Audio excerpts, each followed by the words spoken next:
আজকের আলোচনা জন্ডিস বেমার সম্পর্কে। জন্ডিস হলে আপনাদের কি কি লক্ষণ দেখা দিবে এবং জন্ডিস কেন হয়, জন্ডিস বেমারটা কি এবং জন্ডিস হলে তার চিকিৎসা কি কি করতে লাগবে, আপনি এই সমস্ত কথা জানবেন।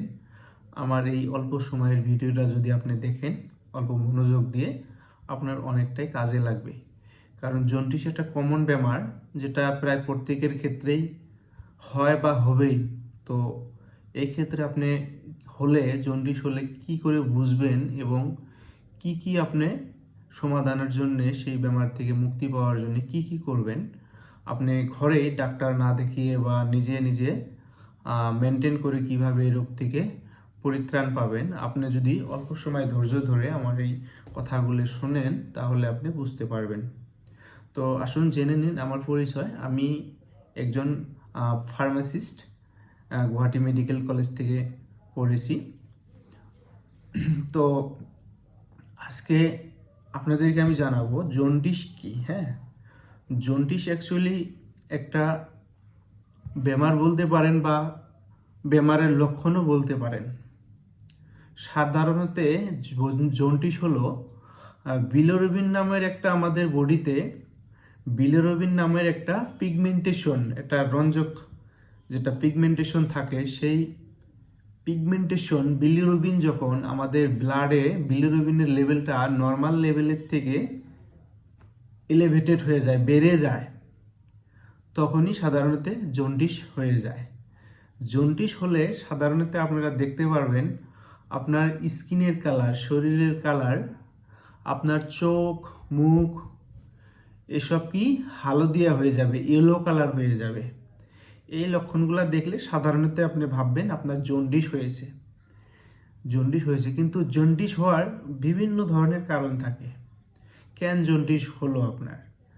জন্ডিস হওয়ার কিছু বিশেষ কারণ যেরকম আছে, আপনার লিভারের যদি প্রবলেম হয়, আপনার লিভারের ফ্যাটি হতে পারে, নাইবা আপনার লিভারের সিরোসিস হতে পারে, এরকম কন্ডিশনেও আপনার জন্ডিস হয়।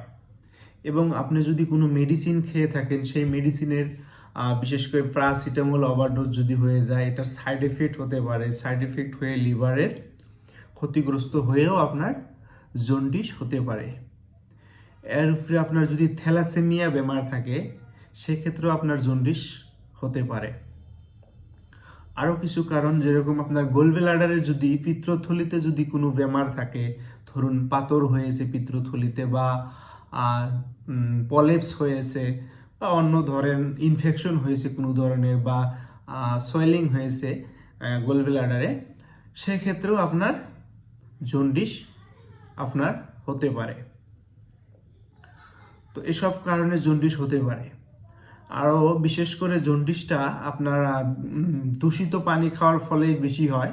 বিশেষ করে গরমের দিনে দেখা যায় জন্ডিসটা বেশি হওয়া, কারণ গরমের দিনে আমরা পানি পান করাটা সেই পর্যাপ্ত পরিমাণে না হওয়াতে অত্যাধিক আমাদের ঘাম বের হয়, কিন্তু সেই পরিমাণে আমরা আবার পানিটা ইনটেক করি না, যার জন্য কি হয়, আমাদের বডি ডিহাইড্রেশন হতে পারে। এবং আমরা গরমের সময় বিভিন্ন ধরনের জুস খাই, বাইরে থেকে জুস খাই, সেই জুসের মাধ্যমেও সেই ইনফেক্টেড প্রদূষিত বা দূষিত হওয়াটা ড্রিঙ্কসের মাধ্যমে আমাদের শরীরে এন্টার করে এবং লিভারে ক্ষতিগ্রস্ত করে বিলিরুবিনের পরিমাণটা বেড়িয়ে দিতে পারে। এর উপরে আপনার বিভিন্ন ধরনের ব্যাকটেরিয়াল ইনফেকশন বা ভাইরাস ইনফেকশনের জন্য জন্ডিস হতে পারে। তো এইসব কারণে বিশেষ করে জন্ডিস হয়। আরও অনেকটাই কারণ আছে, বিশেষ করে আমি যে কয়েকটা কারণ বললাম। আপনার যদি হ্যাপাটাইটিস হয়, হ্যাপাটাইটিস হলে তো কম্পালসারি আপনার জন্ডিস থাকবেই। তো এসব কারণে জন্ডিস হয় আপনারা জানলেন। এর উপরেও কিছু কারণ আছে, তো অনেকটাই কারণ থাকে, তো বিশেষ করে এই কটা কারণের জন্যই হয়। এখন আপনার জন্ডিস হলে আপনি কি কি দেখতে পারবেন, আপনার ক্ষেত্রে কি কি পরিবর্তন হবে। বিশেষ করে জন্ডিস হলে আমি বললাম যে আপনার চোখ, স্কিন, ফেস, আপনার চেহারাটা একদম ইয়েলো ইয়েলো কালার হয়ে যাবে, হালদিয়া বরণের হয়ে যাবে। এটা হলো মেন লক্ষণ, আপনি দেখলে বুঝতে পারবেন। তারপর আপনার খাওয়ার প্রতি, মানে খিদা একদম খাওয়ার প্রতি অনীহা লাগবে, হ্যাঁ, একদম খাওয়ার ইচ্ছা হবে না, অ্যানোরেক্সিয়া যেটাকে বলে মেডিকেলের ভাষায় অ্যানোরেক্সিয়া বলা হয় যেটাকে। আপনার খাওয়ার প্রতি একদম ইচ্ছা থাকবে না। তারপর আপনার বমি বমি ভাব হবে বা বমি হয়েই যাবে, নজিয়া ভমিটিং যেটা আমরা বলি মেডিকেলের ভাষায়, নজিয়া অ্যান্ড ভমিটিং। তো এরকম কন্ডিশন দেখা যাবে। তারপরে আপনার শরীরে পায়ের যেরকম আপনার লেকে পানি পানি ধরতে পারে, ফুলে মানে সোয়েলিং হবে, ইডিমা টাইপ, ওয়াটার একুমিডেশন হবে ওখানে। হ্যাঁ, ওখানে পানি ধরবে, এরকম সোয়েলিং হয়ে যাবে, এসব লক্ষণ দেখা দিবে। তারপর আপনার বিশেষ করে জ্বর, প্রচণ্ড হেভি, একদম পুরা জ্বর থাকবে, ঠান্ডা ঠান্ডা লাগে, পুরা জ্বর আসবে, সারা গায়ে ব্যথা করবে, আপনার মাথা ব্যথা, হেডেক হবে, সারা শরীরে পেইন হবে, এই লক্ষণগুলো বিশেষ করে দেখা যাবে।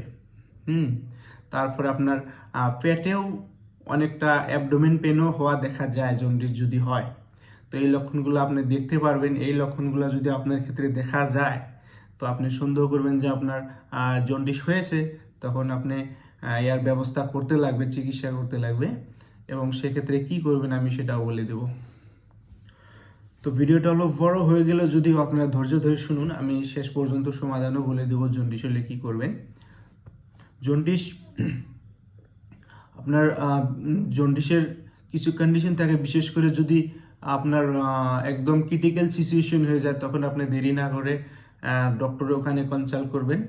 একদম যত দ্রুত পারেন এই লক্ষণগুলো যদি দেখতে পারেন আপনি চলে যাবেন। আর যদি আপনার মোটামুটি লেভেলে আছে, আপনার লক্ষণগুলো দেখতে পারতেছেন কিন্তু আপনার ওইরকম অসুবিধা হয়নি, তখন আপনি কিছু নিয়ম আছে আমি বলে দিতেছি, এগুলা মেনটেন করবেন আর 2-1টা ওষুধ খেয়ে নেবেন, আপনার জন্ডিস থেকে আপনি পরিত্রাণ পেয়ে যাবেন, জন্ডিস ভালো হয়ে যাবে। বিশেষ করে আপনার জন্ডিস হওয়ার সঙ্গে সঙ্গে আপনি যে টের পেলেন যে আপনার এসব লক্ষণ দেখা দিয়েছে, আপনি কনফার্ম যে আপনার জন্ডিস হয়েছে। এবং আপনি ব্লাড টেস্টও করতে পারেন, বিলিরুবিন টেস্ট করতে পারেন, বিলিরুবিন টেস্ট করতে পারেন, বা এলএফটি লিভার ফাংশন টেস্ট করে নিতে পারেন। সেখানে আপনি কনফার্ম যে আপনার বিলিরুবিন কত বেড়ে গেছে, জন্ডিস হয়েছে না নাই সেটা কনফার্ম হতে পারবেন। কিন্তু বিশেষ করে আপনার যদি এই লক্ষণগুলো দেখা পান, আপনার আমি ভাবি যে টেস্ট করার প্রয়োজন নাই, আপনি জন্ডিস কনফার্ম হয়ে গেছে বলে ভেবে নেবেন। তারপর আপনি যেটা সমাধানের জন্য আমি বলে দিতেছি এখন, সেই সমাধানের রাস্তাগুলো, কথাগুলো, পয়েন্টগুলো শুনে নিন আপনি। বিশেষ করে জন্ডিস হলে আপনার 1 নম্বর কথা, আপনার রেস্টের প্রয়োজন হবে। আপনি একদম রেস্ট, বিশ্রাম নিতে হবে, আপনাকে রেস্ট নিতে হবে। সাথে আপনার একদম ড্রিঙ্কিং ওয়াটার, যেটা বিশুদ্ধ পানি, সেই পানি খাওয়াটা আপনি অনেকটাই বাড়িয়ে দিবেন। পর্যাপ্ত পরিমাণে পানি খাবেন, বা তার থেকে এক্সেস খাবেন পানি, সমস্যা নেই, এক্সেস পানি খাবেন। এবং ভাজা খাবার থেকে ফ্রাইড খাওয়া এবং অত্যাধিক অয়েলি খাওয়া, যেটা তেলযুক্ত খাওয়া, সেগুলা থেকে দূরে থাকুন। যদি আপনার জন্ডিস হয়েছে, এগুলা পরিত্যাগ করুন। সাথে আপনি ফ্রুট জুস, ন্যাচারাল ফ্রুট, আপনি বিটরুট হোক, গাজর হোক, ওয়াটারমেলন, হ্যাঁ, যে কোনো ফ্রুটস আপনি খেতে পারেন। ফ্রুটস খেলে আপনার জন্ডিস থেকে তাড়াতাড়ি রিলিফ পাওয়া যাবে। তো আপনি ফ্রুটস জুস করেও খেতে পারেন, এমনি চেবিয়েও খেতে পারেন, কোনো সমস্যা নাই। আর বিশেষ করে সাইট্রাস ফ্রুটস, আপনি লেমন খেতে পারেন, লেমন জুস করে খেতে পারেন, সেক্ষেত্রে আপনার অনেক রেজাল্ট পাবেন, খুব দ্রুত জন্ডিস থেকে পরিত্রাণ পাবেন। তো এসব খাবেন। আর বিশেষ করে এইসবের সাথে আপনি মেডিসিন হিসাবে আপনি হেপাসিল প্লাস